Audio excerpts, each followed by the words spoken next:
I've taken it upon myself to find the strangest games this world has to offer. From game jam games to AAA experiences, my job is to find the strangest and most creative games worth talking about. And your job is to watch this video and go, oh yes, cool game. Welcome to the weirdest games on the internet.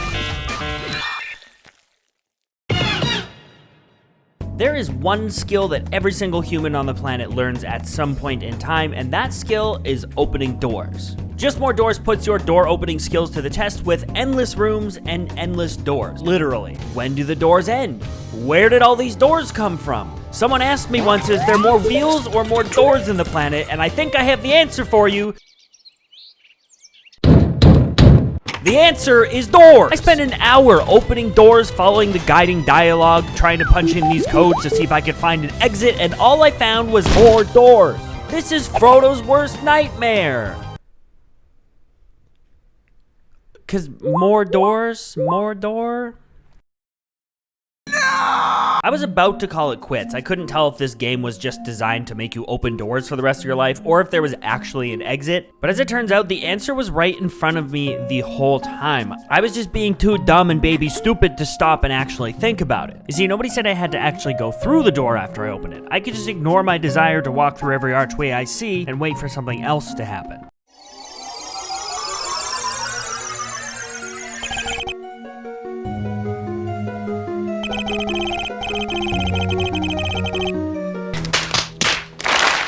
I'm not gonna lie, I googled how to finish this game. The madness of the endless doors was gonna melt my brain, but I'm not even mad about it. I thought the ending was actually kind of brilliant. The fact that this game was just an elaborate ruse to get the player to open doors continuously for the rest of their lives was super evil, and I love that.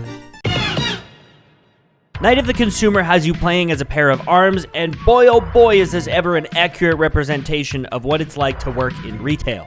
The customer wants their product now, and if you don't find it fast enough, they're gonna tattle to your boss.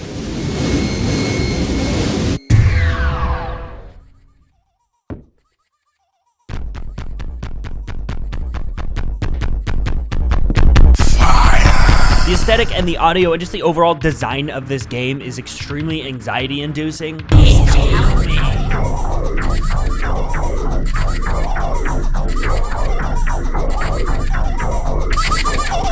I go through this shit daily in real life. I don't need it in my video game too. I was on edge the whole time, tiptoeing around just trying to do my job, and at any second the customer can jump scare you demanding you bring them some eggs. I'll admit I was also pretty terrible at this game. I don't think I even beat the first level. I think it requires a lot more patience than I'm capable of when I'm playing a game that's gonna give me an anxiety attack, but I think there is something really neat and special here just with the overall package, and I definitely recommend checking it out. If you're interested, you can actually wishlist this one on Steam right now. Speaking of stylized games, Hylics feels like Earthbound on steroids. I found a whole warm burrito in the toilet. Best warm burrito I ever had. Hylics is a super strange light RPG, meaning there's RPG elements, but they're all super simplified, like this item increases your attack by 1, or this item negates poison damage. It takes all of 2 seconds to understand, and it turns out I actually really like light RPG elements. RPGs are fun, but I feel like more often than not, it takes hours to get into the game and really learn its systems to understand what's going on, and I just don't have the time or patience for that. So with games like Hylics, I get to scratch that RPG itch, but it takes way less effort. The game itself is just super stylistic. The death animation goes hard, as do all the other animations. Except for this cat. You're trying to tell me this is a cat? Listen, I've seen cats. This is not a cat. No, I am definitely a cat, I assure you. Check this out.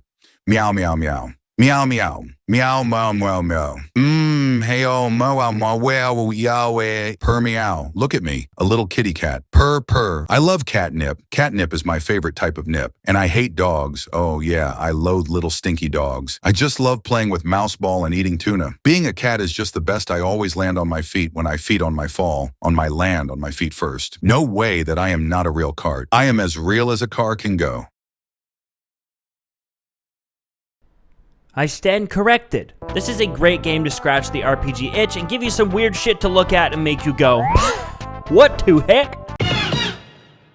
I love me a goofy co-op game, and Super Bunny Man is exactly that. It's super simple. You have a button to grab and you have a button to jump, and you can lean your rabbit back and forth. All you gotta do is get both of your bunnies to the end of the stage. And as simple as the controls are, the randomness from the physics makes it a really good time. There's also a bunch of other little mechanics and ways to get around the course, like grabbing each other and rolling around, or using your jump to launch the other bunny across the map. You can also collect a carrot on each stage or beat it within a certain time limit to collect coins, which act kind of like Super Mario stars. You have to have enough stars to unlock the next set of stages, so sometimes you might have to go back and get the carrot or beat it in a more timely manner to be able to continue on to the next level. I think my only gripe is that the difficulty ramps up a hell of a lot in the later stages. My wife and I spent hours on one of the stages until we figured out a funny little physics glitch.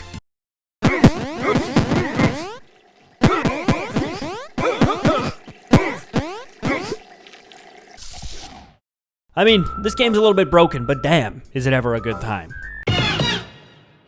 Last time we played Peeb Adventures, a game where this little penis face guy goes on, get this, an adventure. In Peeb's game, you come across this character named Orbo, and now Orbo has his very own game by the name of Orbo's Odyssey. Right off the bat, the controls are set to lunatic. You zip, zap, zop around at incredible speeds, and it's really hard to control. I was almost about to stop, thinking that the controls were just a little broken or something. The more I played, the more I realized that this game pretty much just rules. I mean, I shouldn't be surprised. Everything I've played by this developer, Fever Dream Johnny, has been super duper fun. The soundtrack has some hella upbeat bangers and kind of reminds me of Ape Escape 3. There's lots of strange characters to meet and secrets to find, and these reoccurring cardboard cutouts were just hilarious. Look at all them doggies. What happens? Oh no, I'm a terrible person. Overall, it's just a blast to play through. I'm pretty sure the dev is working on a sequel to Orbo's Odyssey or an expansion or something, so I'm sure we'll end up revisiting it on this channel. Who is this skeleton man, and how can I make him my friend? I love the WarioWare franchise. It's probably one of the reasons I'm into weird games in the first place. And Spookware is a spooky love letter to the microgame genre. There's like 10 different microgames, and they're all horror themed, like cut with the chainsaw and shoot the zombie, and they're all pretty solid, except for this cow abducting one. I just couldn't quite get the hang of how fast the spaceship moved, and I kept failing it. But they're all crafted with so much love and care. I could definitely tell that the developer had a lot of fun with this one. It was, however, quite challenging. I almost gave up, but I figured if you beat 20 stages, there'd be some sort of extra mini-game or boss fight. And sure as shit, there was one more little micro-game where I have to go and find Bloopy. Bloopy is adorable. How do I make him my friend? I'm pretty sure this was like a Game Jam entry, but there is a full version of Spookware on Steam that is way more fleshed out. But for a quick and spooky and free WarioWare game, Spookware just hits all the marks. Did you know Fortnite 2 came out? Cause I didn't. Dude, they got everyone now. They got Sans, this guy, anime characters. They really improved the visuals in Fortnite 2. Oh, fucking. That's all I came up here? I came up here for Beans Among Us? Jump. No! It lied to me. How could I have thought it would be truthful?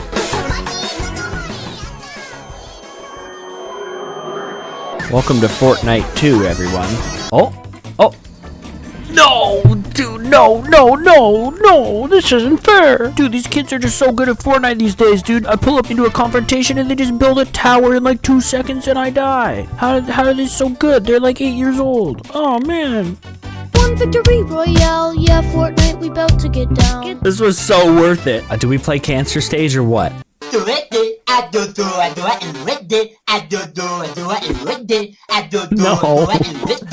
No! I had some pretty high hopes from this game just by looking at the itchio page. The art style just seems super cool and chaotic, but basically you enter a game show put on by the gods or something, and I got soft locked on the very first game show challenge.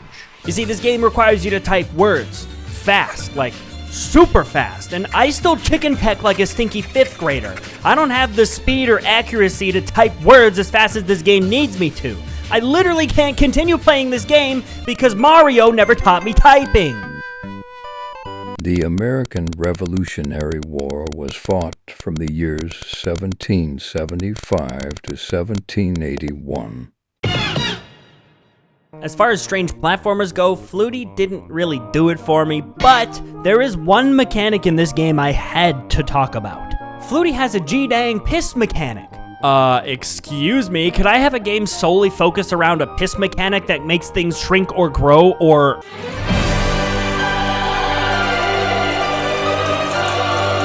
Are you trying to tell me you wouldn't play a game like that? Really? I know you would, you filthy animal.